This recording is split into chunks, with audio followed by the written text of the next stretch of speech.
So hello guys, welcome to my new video. So इस video में हम क्या करने वाले हैं। सबसे पहले वीडियो की बात तो आरम्भ करते हैं। Hello, hi, I hope you all are good and fine. So इस वीडियो में हम क्या करने वाले हैं, इस वीडियो में हम जो हमारा साइंस का बायोलॉजी का जो चैप्टर है, chapter number 5 the fundamental unit of life का एक्सप्लेनेशन करने वाले हैं क्लास 9th। सो चैप्टर तो वैसे सेम क्लास 8 में भी था, बट अभी थोड़ा मॉडिफाई होकर वो क्लास 9th में आ गया है। तो अभी हम क्या करेंगे, उस चैप्टर को कंटिन्यू करेंगे, ठीक है। और देखो, मैं जो इस चैप्टर को पढ़ाऊंगी, जो मैं बोलूंगी वो मैंने कहाँ से बोलूंगी, अपने नोट्स में से बोलूंगी जो मैंने बनाए हैं। If you want that note please comment me. So मैंने 2 नोट्स बनाए हुए हैं। एक तो है ये हैंड रिटन नोट्स, अगर आपको दिख रहे होंगे पूरे, ठीक है। ये है the fundamental unit of life, और एक मेरे पास है बुकलेट भी जिसमें नोट्स की पूरी। तो यस, इसी में से आज मैं आपको पढ़ाने वाली हूँ। क्योंकि जो एनसीईआरटी है, एनसीईआरटी के एक एक लाइन इसमें है नोट्स में, तो आपको एनसीईआरटी की रीड करने की जरूरत नहीं पड़ेगी, है ना। बिकॉज एनसीईआरटी क्या है, एनसीईआरटी बहुत ज्यादा ह्यूज है ना, तो उसकी आपको जरूरत नहीं पड़ेगी। इसलिए ये स्मॉल स्मॉल नोट्स हैं जो आप कर सकते हो लर्न, ठीक है।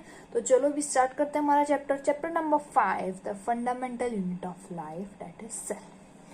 सो द की सबसे पहले जो वर्ड आया है cell.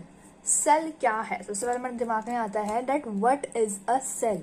That a cell is the basic structural and functional unit of life. Cell क्या है, सेल हमारी लाइफ का basic structure and functional unit है। अब basic structure and functional unit कैसे है वो मैं आपको बताती हूँ। 1 सेकेंड, यस।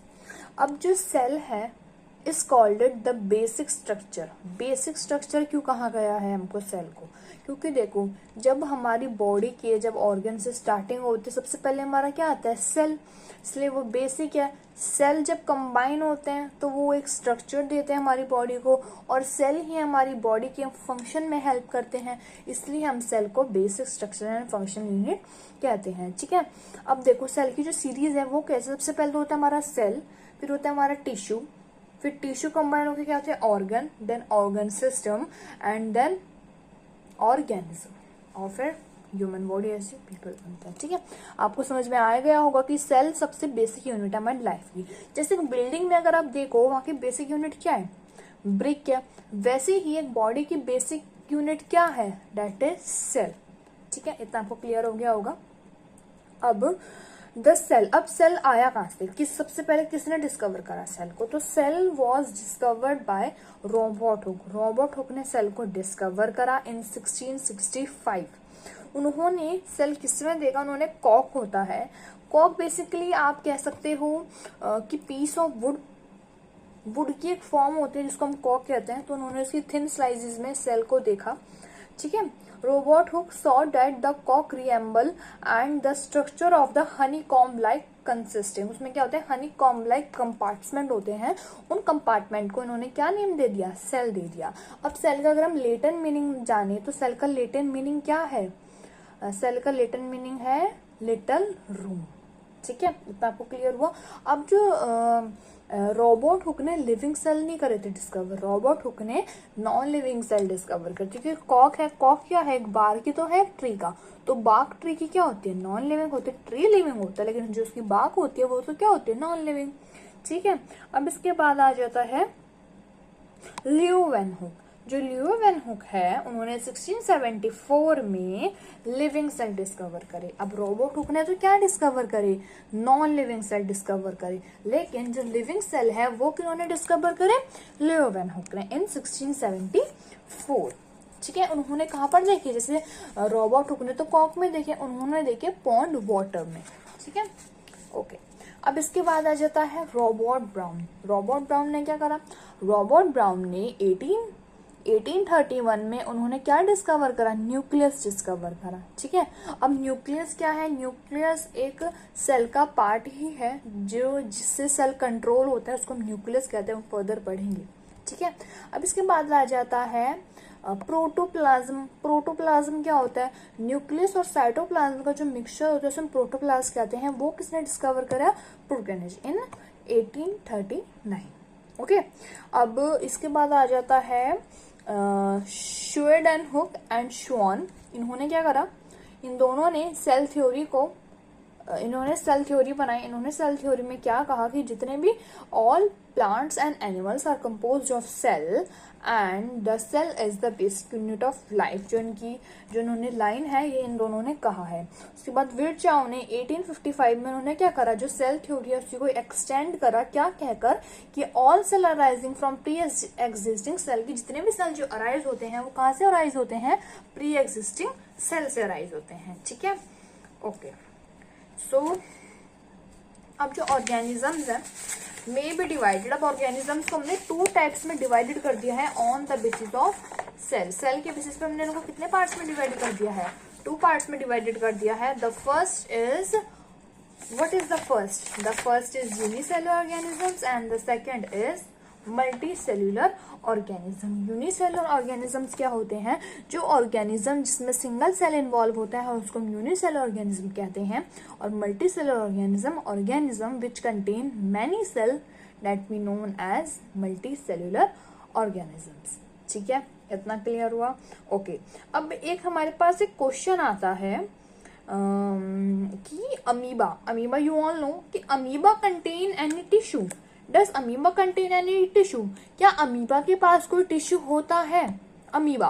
सो अमीबा बेसिकली क्या है, अमीबा तो एक एनिमल सेल है और लेकिन एनिमल सेल है, भले ही एनिमल सेल, लेकिन अमीबा में क्या होता है, अमीबा एक सिंगल सेल ऑर्गेनिज्म है। अब सिंगल सेल ऑर्गेनिज्म में टिश्यू कहाँ से होगा, टिश्यू क्या होता है, ग्रुप ऑफ सेल होता है टिश्यू, लेकिन उसमें तो सिंगल सेल है, उसमें तो सेल के ग्रुप है ही नहीं, तो इसलिए अमीबा में टिश्यू, अमीबा टिश्यू कंटेन नहीं करता। ओके, चलो अब आ जाते हैं हमारे main components of cell. Cell के मेन कंपोनेंट्स कौन कौन से हैं, 3 मेन कंपोनेंट है हमारे सेल के। सबसे पहले आ जाता है हमारा सेल मेम्ब्रेन या plasma membrane, second is nucleus and third is cytoplasm. अब इन कंपोनेंट्स पढ़ने से पहले हम कुछ टर्म्स हैं, न्यू टर्म्स हैं जो न्यू आई है इसमें, जो 8th में नहीं थी वो जो 9th में आई है, उनके बारे में हम पढ़ लेते हैं। सबसे पहले आती है हमारी डिफ्यूजन। अब डिफ्यूजन क्या हो जाता है, जब कोई पार्टिकल का movement from higher concentration to lower concentration, उस प्रोसेस को हम क्या कहते हैं, उस मूवमेंट को हम क्या कह देते हैं, डिफ्यूजन। ठीक है, अब डिफ्यूजन आपको समझ में आ गया। डिफ्यूजन क्या होता है, जब किसी भी पार्टिकल का movement from higher concentration to lower concentration, उस मूवमेंट को हम क्या कह देते हैं, या फिर उस प्रोसेस को हम क्या कह देते हैं, डिफ्यूजन। ठीक है, अब हमारे पास एक और डेफिनेशन आ जाए जिसका नाम होता है ऑस्मोसिस। क्या होता है, ऑस्मोसिस। ऑस्मोसिस क्या होता है, the movement of water particle. अब ऑस्मोसिस में सिर्फ वाटर पार्टिकल का movement from higher concentration to lower concentration, उसको हम क्या कह देते हैं, ऑस्मोसिस। ठीक है, जो डिफ्यूजन होता है उसमें जो मूवमेंट होती है वो किसी भी स्टेट में होती है, उसमें जो पार्टिकल की मूवमेंट, चाहे वो पार्टिकल हो, सॉलिड हो, लिक्विड हो, गैस हो, लेकिन जो हमारे ऑस्मोसिस होता है उसमें सिर्फ जो लिक्विड के ही पार्टिकल्स होते हैं या वाटर के ही पार्टिकल्स होते हैं वो ही higher concentration to lower concentration जाते हैं, उसको हम कह देते हैं ऑस्मोसिस। ठीक है, अब इसके बाद आ जाता है टाइप ऑफ ऑस्मोसिस। अब ऑस्मोसिस कितने टाइप्स के होते हैं, ऑस्मोसिस 2 टाइप्स के होते हैं, एंडो ऑस्मोसिस, एक्सो ऑस्मोसिस। एंडो ऑस्मोसिस क्या होता है, endosmosis when the concentration of water is higher in the surrounding than compared to cell, then the water moves out. This process is known as endosmosis. Endosmosis क्या होता है, उस process में जिसमें जो वाटर है वो जब सेल के अंदर आ जाता है, जब सेल में क्या होता है, सेल में अंदर पानी कम होता है लेकिन जो सेल की सराउंडिंग्स में पानी ज्यादा होता है, तो जब वो पानी जब सेल के अंदर एंटर हो जाता है उस प्रोसेस को हम क्या कह देते हैं, एंडोऑस्मोसिस। क्योंकि वाटर है, सेल के अंदर हो रहा है तो क्या होगा, ऑस्मोसिस होगा। ठीक है, इसी को हम क्या कहते हैं, एंडोऑस्मोसिस। अब क्या आता है, एक्सोऑस्मोसिस। एक्सोऑस्मोसिस क्या होता है, जब सेल के अंदर ज्यादा पानी हो जाता है और बाहर कम पानी हो जाता है तो सेल क्या करता है, सेल को जो पानी है उसे रिटेन कर देता है, उस पानी को निकाल देता है, उस प्रोसेस को हम क्या कह देते हैं, एक्सोऑस्मोसिस। ओके, अब क्या होता है, on the basis of concentration हमने 3 टाइप्स के सोल्यूशन डिवाइड करे हैं। सबसे पहले है हमारा hypotonic, then hypertonic and isotonic. अब आपको 2 वर्ड में कंफ्यूजन होगी, हाइपरटोनिक है हाइपोटोनिक, बस थोड़ा सा डिफरेंस है इसमें, हाइपो एंड हाइपर, पो और कई है इसमें डिफरेंस। हाइपोटोनिक क्या होता है? हाइपोटोनिक सोल्यूशन वो सोल्यूशन होता है जिसमें जिस सोल्यूशन में अगर हमने उसमें सेल डाल दिया तो सेल के अंदर ही पानी क्या होता है? कम, और सराउंडिंग में पानी क्या होता है? ज्यादा। तो जो सेल होता है वो क्या कर देता है? स्वेल अप हो जाता है। सेल क्या कर देता है? फूल जाता है। वो कौन सा सोल्यूशन होता है? किस सोल्यूशन में फूलता है? वो हाइपोटोनिक सोल्यूशन में। ठीक है, और कौन से प्रोसेस से फूलता है? एंडोऑस्मोसिस। अब इसके बाद आता है, कभी आपने देखा होगा आपकी मॉम आपको सुबह सुबह रिजन्स पानी में भिगोकर देती होंगी। रिजन्स क्या होता है? रिजन्स इसमें से किशमिश आपको पानी में भिगोकर देते हैं। ठीक है, अब वो क्या हो जाती है, उसमें पानी में क्या हो जाता है? पानी उसके अंदर आ जाता है किशमिश की। तो हमने देखा कि जो किशमिश है वो स्वेल अप हो जाती है। ठीक है, किशमिश क्या हो जाती है? स्वेल अप हो जाती है। तो वो भी क्या एग्जांपल है हमारा? एंडोऑस्मोसिस। कौन से सोल्यूशन में? Hypotonic solution. अब हाइपोटोनिक सोल्यूशन क्या है? इसका अपोजिट है। अपोजिट इन द सेंस कि जब सराउंडिंग, जब सेल के अंदर ज्यादा पानी होता है, बाहर कम पानी होता है, जो अंदर से जो पानी बाहर चला जाता है, उस सोल्यूशन को हम कहते हैं हाइपोटोनिक सोल्यूशन। लेकिन उस प्रोसेस को हम क्या कहते हैं? एक्सोऑस्मोसिस। ठीक है, इतना क्लियर हुआ। अब एक्सोऑस्मोसिस कैसे? अगर आपने देखा होगा, जो आपके हैंड्स, जब ज्यादा तक अपने हैंड्स को अगर वाटर में डिप करके रखते हो तो क्या हो जाता है? आपके हैंड्स क्या हो जाते हैं? श्रिंक हो जाते हैं। श्रिंक इन द मीन्स हमने देखा होगा यहाँ पे ऐसे रफ से हो जाते हैं। तो वो कौन सा प्रोसेस होता है? वो हो जाता है हमारा एक्सोऑस्मोसिस। कौन से सोल्यूशन में? हाइपोटोनिक सोल्यूशन में। ठीक है, अब इसके बाद एक और सोल्यूशन बचता है जो है हमारा आइसोटोनिक सोल्यूशन। अब आइसोटोनिक सोल्यूशन क्या होता है? जब सेल के अंदर का वाटर का कॉन्सेंट्रेशन और सेल के बाहर का वाटर का कॉन्सेंट्रेशन इक्वल रहता है तो उस सोल्यूशन को हम क्या कह देते हैं? Isotonic solution. ठीक है, इतना क्लियर हुआ? ठीक है, अब इसके एग्जांपल हमारे आरबीसीज है। ओके, अब आ जाता है, अब भाई डिफ्यूजन भी पढ़ ले, ऑस्मोसिस भी पढ़ ले। इनके बीच में क्या आना चाहिए? डिफरेंस बिटवीन आना चाहिए। तो difference between diffusion and osmosis. Diffusion क्या होता है? कोई से भी मीडियम में ऑकर कर सकता है, चाहे वो सॉलिड है, लिक्विड है, गैस है। लेकिन जो ऑस्मोसिस है वो कौन से मीडियम में सिर्फ ऑकर कर सकता है? लिक्विड मीडियम में। सेकेंड डिफरेंट क्या होता है कि डिफ्यूजन मॉलिक्यूल, जो डिफ्यूजन के मॉलिक्यूल होते हैं, सॉलिड भी, लिक्विड भी, गैस भी। लेकिन ऑस्मोसिस में डिफ्यूजन के मॉलिक्यूल सिर्फ क्या होने चाहिए? लिक्विड होने चाहिए। अब डिफ्यूजन में कोई सिलेक्टिव प्रिएम्बल मेम्ब्रेन रिक्वायर नहीं करती, लेकिन ऑस्मोसिस में एक सिलेक्टिव प्रिएम्बल मेम्ब्रेन को रिक्वायर होती है, मतलब उसमें होती है। अब जैसे हमने कंपोनेंट्स पढ़े थे कि हमारे 3 कंपोनेंट्स होते हैं, उन कंपोनेंट्स पे हम आ जाते हैं। सबसे पहला कंपोनेंट होता है हमारा सेल मेम्ब्रेन। सेल मेम्ब्रेन क्या होता है? ये outermost living layer of the cell होती है। मतलब जो हमारा सेल है, उस सेल की जो आउटर मोस्ट लिविंग लेयर होती है उसको हम क्या कह देते हैं? उसको हम कहते हैं cell membrane, outermost living layer को। ठीक है, अब ये आउटर मोस्ट लेयर भी होती है और ये लिविंग लेयर भी होती है। ठीक है, सेल मेम्ब्रेन हमारी। और जो सेल मेम्ब्रेन होते हैं बहुत ज्यादा डेलिकेट होते हैं। डेलिकेट इन द मीन्स नाजुक होती है बहुत ज्यादा। ठीक है, ये हेल्प क्या करती है? फंक्शन क्या करती है? ये उन्हीं मटेरियल को एंट्री या एग्जिट होने देती है जो सेल को रिक्वायर है या सेल को रिक्वायर नहीं है।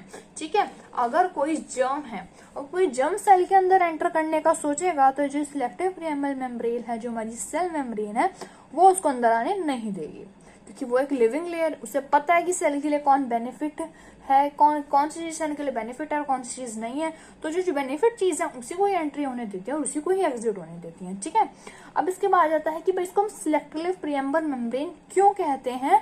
क्योंकि ये सिर्फ सिलेक्टिव मटेरियल को ही अंदर आने देती हैं। जो सिलेक्टिव मटेरियल, जो सेल के लिए जो सिलेक्टिव मटेरियल होते हैं, उन्हीं को अंदर और बाहर जाने में हेल्प करती है। इसी को ही हम इसलिए सिलेक्टिव प्रिएम्बल मेम्ब्रेन कहते हैं। ठीक है, अब इसके बाद आ जाता है कि भाई सेल वॉल की, जैसे मैंने आपको बताया कि 2 नियम होते हैं, cell wall and plasma membrane, cell membrane and plasma membrane. तो जो सेल मेम्ब्रेन के 2 नेम क्यों है, उसका प्लाज्मा मेम्ब्रेन नेम क्यों है, आएगा ना माइंड में? तो क्यों है? As it is made up of iron move around the conduction of conductivity, hence known as plasma membrane. Plasma membrane इसे क्यों कहा जाता है?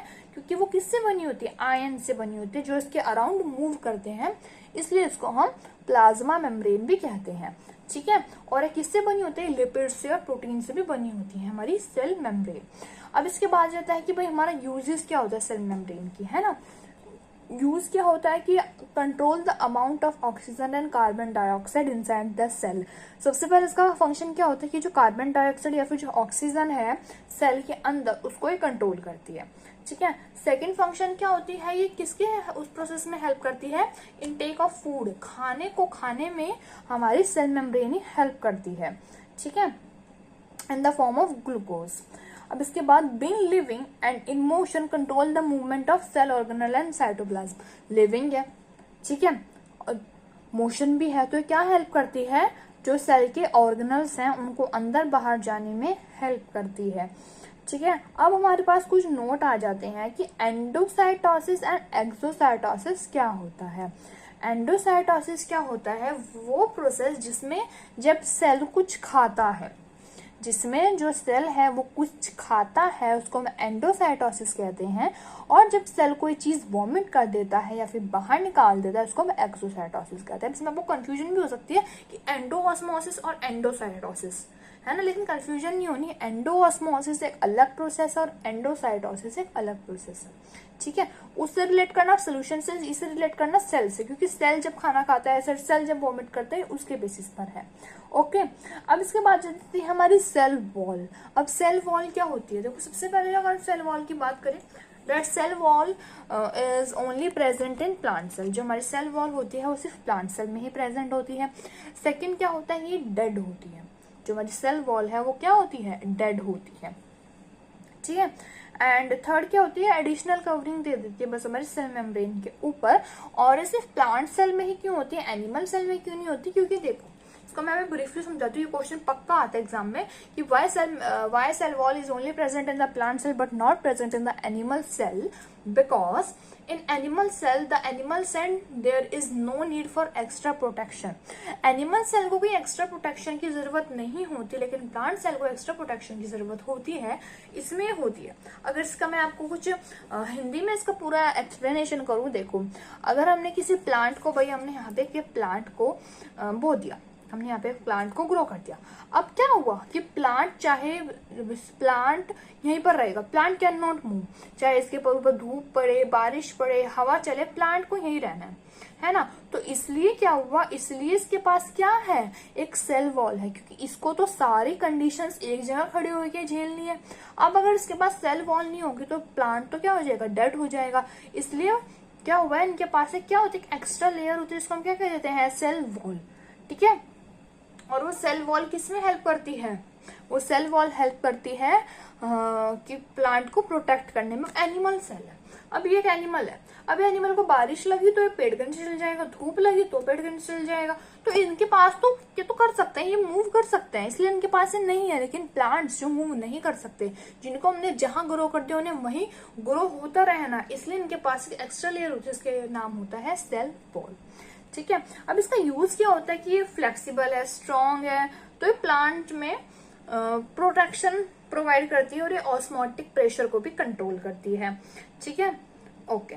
चलो अब इसको फ्रीली प्रिएम्बल मेम्ब्रेन क्यों कहते हैं, अब उसको सेल वॉल को या फिर प्लाज्मा मेम्ब्रेन को हम क्या कह देते हैं, सिलेक्टिव प्रिएम्बल मेम्ब्रेन, इसको हम क्या देते हैं, फ्रीली प्रिएम्बल मेम्ब्रेन। इसको फ्रीली प्रिएम्बल मेम्ब्रेन हम क्यों कहते हैं, क्योंकि डेड है। अब डेड से पता तो है नहीं कि भाई कौन सब्सटेंस अंदर जा रहा है, कौन बाहर जा रहा है, इसलिए इसको फ्रीली प्रिएम्बल मेम्ब्रेन कहते हैं कि भी सारे सब्सटेंस को अंदर जाने देती है ये। लेकिन फिर कौन बैठा है, फिर हमारी सेल मेम्ब्रेन बैठी है, वो अगर जिसके पास अगर वो सेल के लिए बेनिफिट हो तो उसे अंदर आ जाएगी, वरना उसे बाहर निकाल देगी, ठीक है।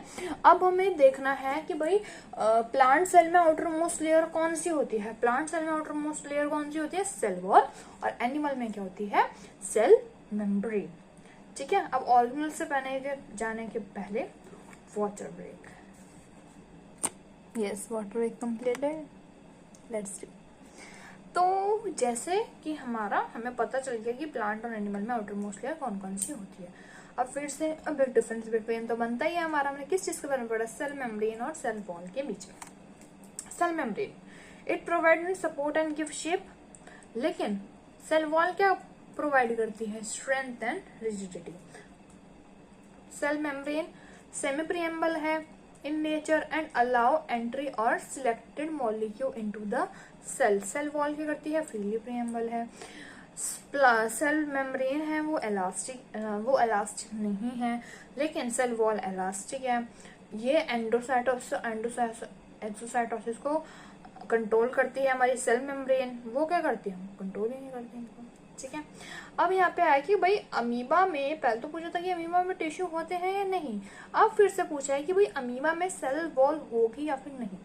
अब अमीबा एक प्लांट सेल है। अमीबा क्या है, एक प्लांट सेल है। प्लांट सेल में भाई सेल वॉल कहाँ से होगी, प्लांट सेल में तो सेल वॉल होएगी ही नहीं, है ना।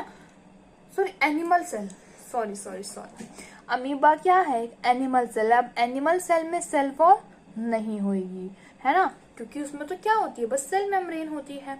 तो इसलिए because it is an animal cell not a plant cell, that is why amoeba does not contain cell wall. Okay अब आ जाते हैं सेल ऑर्गेनल्स। अभी तो हमने क्या पढ़ा, सेल के कंपोनेंट्स पढ़े। अब हम क्या आ जाते हैं, सेल के कुछ ऑर्गेनल्स पे आ जाते हैं। सबसे पहला ऑर्गेनल जो है वो है भाई हमारा वैक्यूल, ठीक है। वैक्यूल क्या होता है, वैक्यूल एक सैक का एक वेसल्स है जो साइटोप्लाज्म में प्रेजेंट होता है। वैक्यूल को कौन बनाता है, कौन सिंथेसाइज करता है वैक्यूल को, गोल्गी एपेरिकस, गोल्गी बॉडी, इनके बारे में हम पढ़ेंगे। वैक्यूल के बारे में पढ़ के रखा होगा आपने। ये जो वैक्यूल है वो प्लांट सेल में बहुत ज्यादा बड़ा होता है, एनिमल सेल में छोटा होता है या फिर होता ही नहीं है, ठीक है। और जो वैक्यूल है ये इसका काम क्या होता है, स्टोरेज करने में, स्टोर वाटर, फूड, मिनरल, ठीक है। और ऑस्मोटिक प्रेशर में भी हेल्प करता है हमारा वैक्यूल। अब वैक्यूल को हम स्टोर सैक्स क्यों कहते हैं, इसलिए कहते हैं क्योंकि वो फूड को स्टोर करने में, मिनरल को, वाटर को स्टोर करने में हेल्प करता है। अब व्हाट इज सेल सैप, अब liquid content in the vacuole of the plant cell, जो लिक्विड कंटेंट मतलब जो वैक्यूल का जो साइटोप्लाज्म होता है उसको हम क्या कह देते हैं, सेल सैप कह देते हैं। उसमें क्या क्या होते हैं वैक्यूल के अंदर, मतलब सेल सैप के अंदर, sugar, amino acid, protein, mineral and metabolic waste. अब क्या आ जाता है लाइसोसोम्स। अब लाइसोसोम्स क्या होते हैं, ये स्फेरिकल सैक लाइक स्ट्रक्चर होते हैं जिसके अंदर क्या हो जाते हैं, बहुत ज्यादा पावरफुल डाइजेस्टिव एंजाइम्स होते हैं। अब इनका यूज क्या होता है, डाइजेस्टिव एंजाइम, ये जो ऑर्गेनिक कंपाउंड है तो सेल को उनको डाइजेस्ट करने में हेल्प करते हैं। अगर कहीं से जो सेल है अगर वो डेड है या फिर डैमेज हो जाए तो ये लाइसोसोम क्या करता है, अपने आप को बस्ट कर लेता है और फिर पूरे सेल को क्या कर लेता है, ईट कर लेता है कि उसके साथ में बाकी सेल जो है वो खराब ना हो। अब लाइसोसोम्स को हम डाइजेस्टिव बैग्स भी कहते हैं। Lysosomes release powerful enzyme to digest food and other particle within the cell, hence known as digestive bags. अब लाइसोसोम्स को सोसाइटेबल बैग्स क्यों कहते हैं, lysosomes burst himself to release large amount of powerful enzyme, hence to consume digest the whole cell, that is why it is known as societable bags। अब mitochondria क्या होता है, mitochondria it is the power house of the cell. Mitochondria क्या होता है, power house of the cell होता है। Mitochondria में क्या होता है, डबल लेयर वॉल होती है इसमें, जो उसकी जो अंदर की जो वॉल होती है वो होती है फोल्डेड, ठीक है। जो फोल्डेड स्ट्रक्चर होता है उससे हम क्या कहते हैं, क्राइस्टेरिया। और जो बाहर की जो वॉल होती है वो हमारे सिंपल स्फेरिकल शेप में होते हैं। यूज क्या होता है, जो माइटोकॉन्ड्रिया है कोई ये साइट है सेलुलर रेस्पिरेशन, मतलब जो एनर्जी जो है वो कहाँ पे बनती है, हमारे माइटोकॉन्ड्रिया के अंदर, ठीक है। और आपने देखा होगा जो माइटोकॉन्ड्रिया एनर्जी रिलीज करते हैं जिसका नाम होता है ATP, मतलब एंडोसाइटोसिस 3-फॉस्फेट, एक एनर्जी होती है जो हमारा माइटोकॉन्ड्रिया रिलीज करता है, जो किसके काम में आती है, सेल के काम में आती है।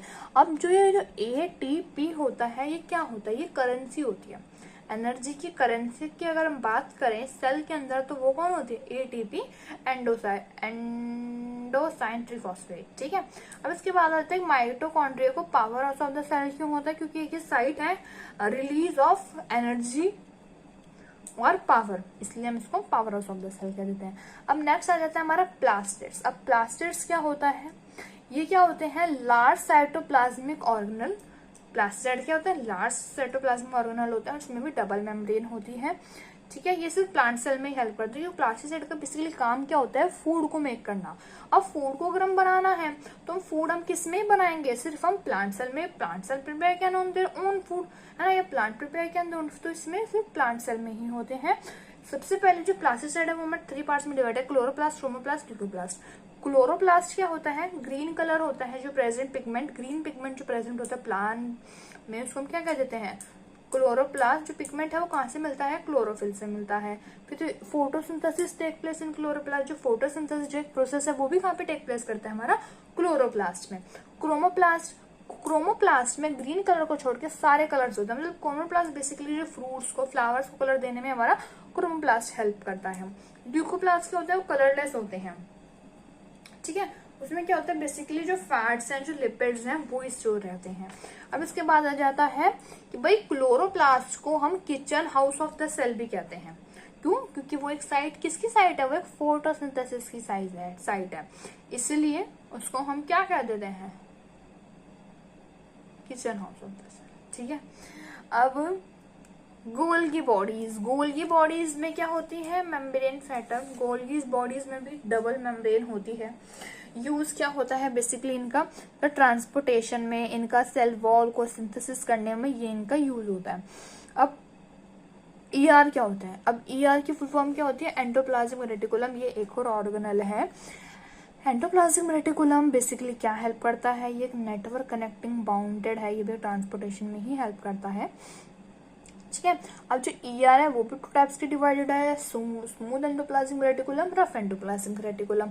स्मूथ एंडोप्लाज्मिक रेटिकुलम क्या होता है, स्मूथ एंडोप्लाज्मिक रेटिकुलम जो है उसमें राइबोसोम्स प्रेजेंट नहीं होते हैं, जो उसका सरफेस होता है वो स्मूथ होता है। जो स्मूथ एंडोप्लाज्मिक रेटिकुलम है वो फैट्स को या लिपिड्स को सिंथेसाइज करता है। रफ एंडोप्लाज्मिक रेटिकुलम में इसका अपोजिट है कि इसका रफ सरफेस होता है, इसमें राइबोसोम अटैच होते हैं और ये प्रोटीन को सिंथेसिस करता है।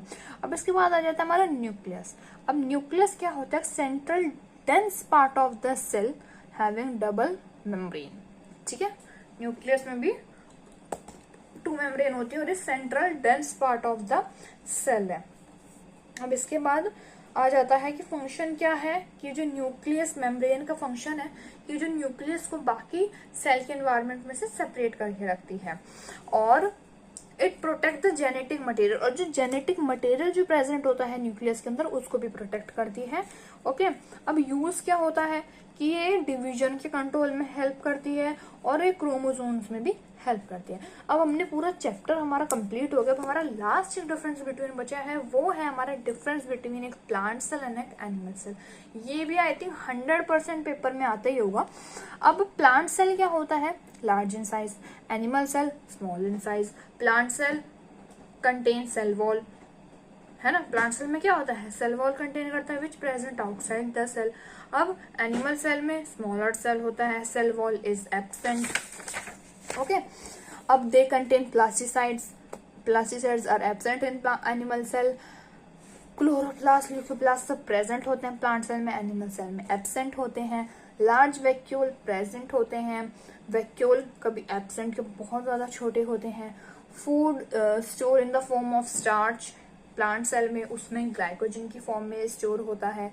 Either absent or very small lysosomes, उसमें लार्ज नंबर ऑफ लाइसोसोम्स, ठीक है। आई होप आपको इतना क्लियर हो गया होगा। अब इसके बाद एक और डिफरेंस बिटवीन बचा है जो हमारा प्रोकैरियोटिक एंड यूकैरियोटिक।